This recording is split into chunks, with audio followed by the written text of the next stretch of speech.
Hello and welcome to my studio.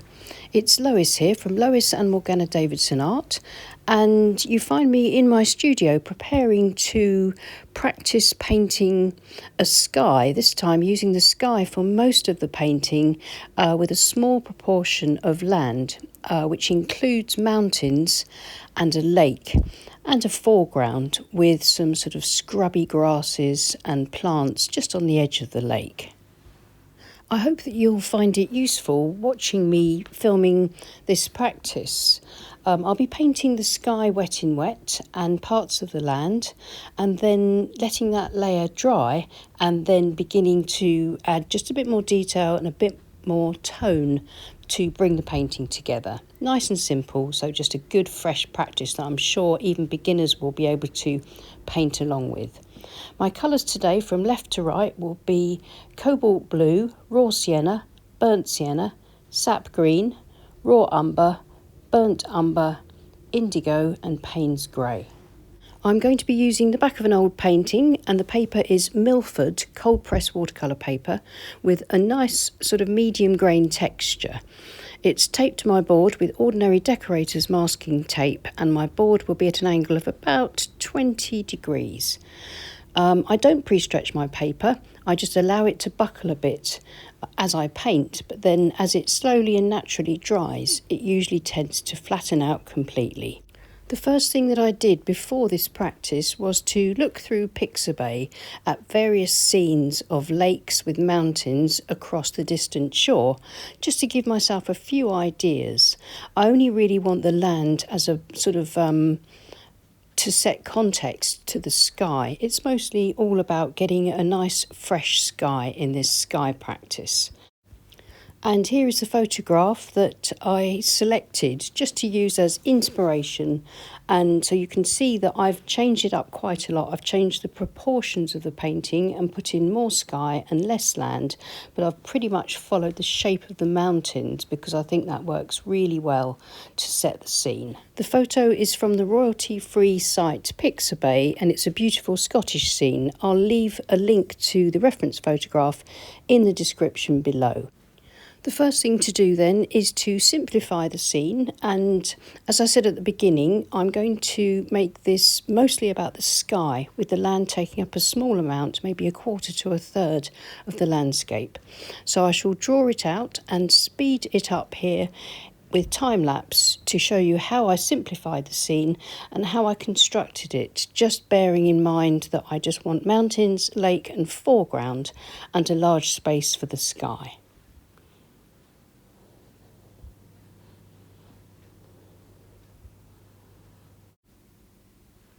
And here's the finished sketch if you want to pause it here to refer to it, if you want to try painting something similar to this yourself. I'm going to be painting this wet in wet, and I shall slightly speed up the process with a slight time lapse, not as fast as the drawing, but just a little bit. And I'm going to start by wetting most of the sky area. I shall leave some of the sky dry because then I will get soft and hard edges in my sky, and I'm looking for a combination of both. Then I shall mix up a light to mid value of cobalt blue and work across the sky, pushing the paint into the wet areas, softening around the dry areas and leaving some of the white unpainted paper for clouds. I'll put a bit of the same colour across the lake, and then I'll start to build up the foreground and the mountains using the various colours that I showed you at the beginning of the video. And as I begin to paint in the land, I will refer to the reference photograph and start to try and build up the tones. As I'm painting wet in wet, everything will softly diffuse. I won't have any hard edges at this stage. But once I've got my background and my sort of underpainting finished, wet in wet, I'll let it dry and then come back and paint any darker tones and any details in just to finish the painting off.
So that's the first layer just about finished. The sky is there. It's got that fresh, lively amount of movement that I wanted for this blue sky day. And I'm just putting in some stronger detail now that the painting's beginning to dry in the foreground, so I can use richer paint. And with my size 14 synthetic Escoda Perla round brush, I'm putting in sort of something and nothing to suggest grasses, weed, brambles and flowers, all that sort of thing. And then I'll use my palette knife just to scrape through the rich paint to add even more texture. And notice the direction of the brushwork that I'm using in order to create the foreground. This slight lean towards the right gives us a look of this windswept lakeside, and also acts as a sort of compositional device to guide the viewer into the painting, across the foreshore, then the lake, back across the land and the mountains, and then up to the sky. So you could see this is either a sort of a sideways V-shaped composition or a rough sort of Z-shaped composition in order to lead the viewer's eye through the painting to see what we want them to see.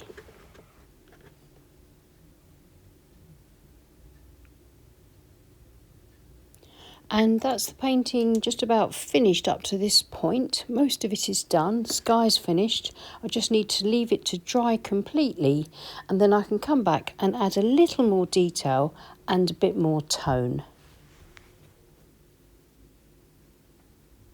So here's the painting. It's a little brighter in real life than it shows here because the lighting in my studio isn't the best in wintertime. So now I'm going to use the wet on dry method, so wet paint, fairly rich paint, on top of the dry painting to bring out the detail and to add tonal value where I need more tone. So a nice rich dark mixture to put shadows to those distant mountains on the far bank. And I'm going to add a few rocks across the edge of the lake and some shadows to the grasses right in the foreground.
So I hope you can see how effective the darker tones are and the slightly more detail that I'm putting into the foreground. But it's still very loose, it's very much something and nothing, just suggestions of detail here. Because in this painting I want the sky to be the star, which is why I've given it so much more room than the land. But the land still needs to be reasonably convincing. So now I'm going to continue and just add in a few suggestions of rocks and pebbles on the lakeside, and then I'll glaze over parts of the water with a very light value transparent but in a slightly darker shade of blue, which will give me some cloud shadows across the lake.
So I hope you can see how effective that light glaze is just over parts of the water, so that the transparent nature of watercolour paint is exploited, and we can see the paler blue from the underpainting beneath that glaze, and also where the water is unglazed it stands out a lot lighter, so we just get very subtle reflections of the clouds in the water without having to sort of worry too much about painting in too much detail.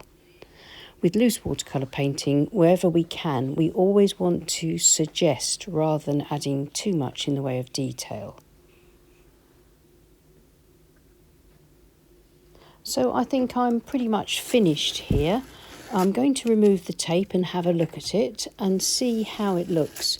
But as a practice piece, I'm very pleased with this. I like these proportions with the sky taking up so much of the painting and yet still being very light and very sort of airy, and I really like that effect.